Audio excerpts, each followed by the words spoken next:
Assalamualaikum warahmatullahi wabarakatuh.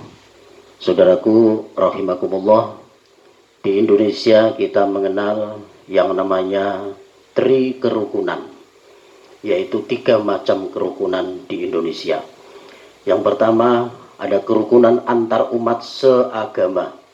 Yang kedua ada kerukunan antar umat beragama. Dan yang ketiga ada kerukunan antar umat beragama dengan pemerintah. Yang pertama, kerukunan antar umat seagama. Kita dianjurkan untuk bisa saling menghormati, saling menghargai antara pendapat yang satu dengan pendapat yang lain dalam urusan agama kita. Mau ormasnya apa, mau golongannya apa, mau NU, Muhammadiyah, Al-Irsyad, FPI, LDII, DDII, dan apapun bentuknya, semua itu adalah bagian daripada kelompok-kelompok kita yang haddun nafsi, yaitu dikarenakan kita punya kepentingan, yaitu ingin mempunyai satu kelompok. Sebetulnya tidak masalah, asalkan kita tetap saling menghargai, menghormati antara pendapat yang satu dengan pendapat yang lain. Misalnya, dulu kita mempersoalankan masalah kunut misalnya. Tidak masalah antara yang kunut dengan yang tidak kunut. Tentunya ini kita kembali kepada para ulama-ulama kita. Kita melihat bahwa mereka, beliau-beliau ini adalah orang-orang yang sangat-sangat menghormati antara yang satu dengan mazhab yang lain. Imam Syafi'i dengan Imam Maliki misalnya, ini murid dengan guru, akan tetapi walaupun banyak perbedaan, akan tetapi antara Imam Syafi'i dengan Imam Maliki saling menghormati. Bahkan Imam Syafi'i pernah mengatakan, ini adalah pendapatku yang aku anggap benar, tapi boleh jadi pendapat Imam Malik yang benar. Nah, inilah hebatnya ulama-ulama kita, madzhabul arba'ah, yang hampir 4-4-nya terkadang dalam furu'iyah, dalam masalah-masalah tertentu ada perbedaan, akan tetapi mereka tidak pernah saling menyalahkan. Ini kerukunan yang pertama, yaitu kerukunan antar umat seagama. Tirulah ulama-ulama kita madzhabul arba'ah yang tetap pada koridor, yaitu saling menghargai dan menghormati pendapat orang lain. Jangan saling mengkafirkan, karena seorang muslim tidak boleh mengkafirkan muslim yang lain. Mengkafaro musliman fakot kafaro. Barang siapa yang mengkafirkan saudaranya muslim, maka boleh jadi dia sendiri yang kafir. Naudzubillah min dzalik. Yang kedua, ada kerukunan antar umat beragama. Antara agama yang satu dengan yang lain harus saling toleransi.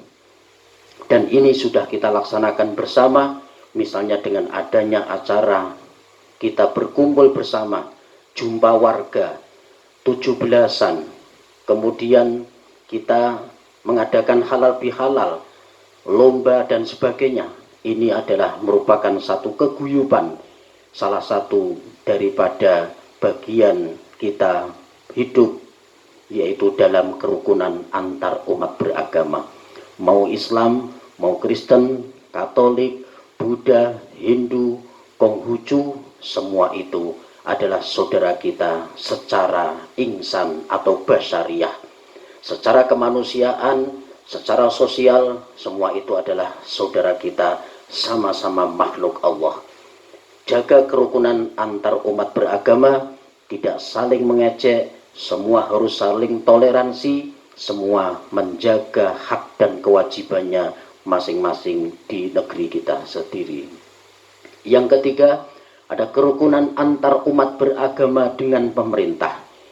Program-program pemerintah apa yang sudah dirancang, maka mari kita dukung bersama-sama. Misalnya dalam urusan BPJS misalnya, kemudian dalam urusan-urusan yang lain, misalnya ketetapan-ketetapan tentang perda, tentang keputusan ini dan itu, undang-undang ini dan itu, maka di sini agama berperan. Jangan sampai ada keputusan daripada pemerintah yang bertentangan dengan agama apapun. Ini juga harus kita perhatikan bersama, jangan sampai negara ini kalah dengan adanya orang-orang yang menjadikan agama untuk mempolitisir sebuah masalah. Untuk itu sebetulnya semua bisa kita lakukan di negeri ini, karena negeri kita ini adalah negeri percontohan bagi penduduk dunia, yaitu negara Indonesia ini adalah negara yang paling demokrasi di seluruh dunia. Agama begitu banyak, ormas begitu banyak, tapi alhamdulillah tidak seperti di negara-negara yang lain yang perang terus setiap hari, bahkan sampai negaranya hancur, warganya berantakan dan sebagainya. Indonesia masih dalam kategori aman, tentrem, adem, ayem. Lanjutkan, dan itu harus kita perkuat bersama, yaitu untuk kita mempertahankan tri kerukunan, kerukunan antar umat seagama, kerukunan antar umat beragama, dan kerukunan antar umat beragama dengan pemerintah. Mudah-mudahan Allah memberikan kepada kita kekuatan lahir dan batin untuk bisa bersatu kembali. Demikian, mudah-mudahan ada manfaatnya. Sampai ketemu di lain kesempatan. Akhirul kalam, wallahul muwaffiq ila aqwamit thoriq, wal afu minkum. Wassalamualaikum warahmatullahi wabarakatuh.